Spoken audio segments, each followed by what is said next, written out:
તો ભારત પાકિસ્તાન વચ્ચેના તણાવને લઈને બીજા મહત્વના સમાચાર। ભારત પાકિસ્તાન વચ્ચેના આ તણાવને લઈને કચ્છના જે કચ્છ છે તેમાં પણ હુમલો કરવામાં આવ્યો છે। કચ્છના આદિપુરમાં જે ધ્રુપી ગામ છે ત્યાં ડ્રોન તૂટી પડ્યું છે। એક ડ્રોન તૂટી પડ્યું હોવાના અહેવાલ સામે આવે છે। મહત્વના સમાચાર સામે આવી રહ્યા છે। પાકિસ્તાનનો કચ્છમાં નાપાક હુમલાનો એક પ્રયાસ સામે આવ્યો છે।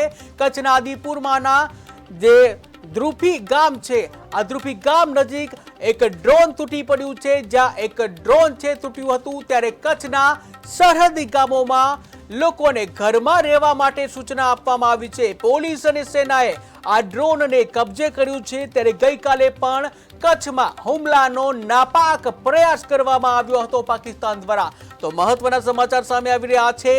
કાશ્મીર હોય, રાજસ્થાન હોય, પંજાબ હોય કે પછી ગુજરાતમાં પણ દુશ્મન દેશ પાકિસ્તાન દ્વારા હવાઈ હુમલા કરવામાં આવી રહ્યા છે। પરંતુ ભારતીય સેના પણ એલર્ટ મોડમાં છે।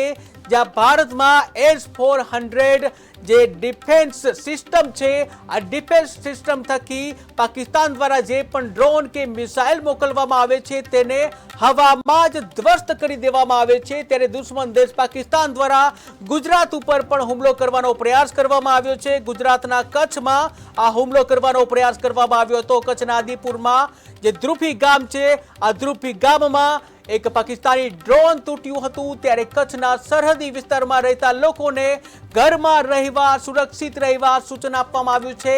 લોકોને ઘરમાં રહેવા અંગેની સૂચના આપી દેવામાં આવી છે। ત્યારે હાલ તો પોલીસ અને સેનાએ ડ્રોન કબજે કર્યા છે।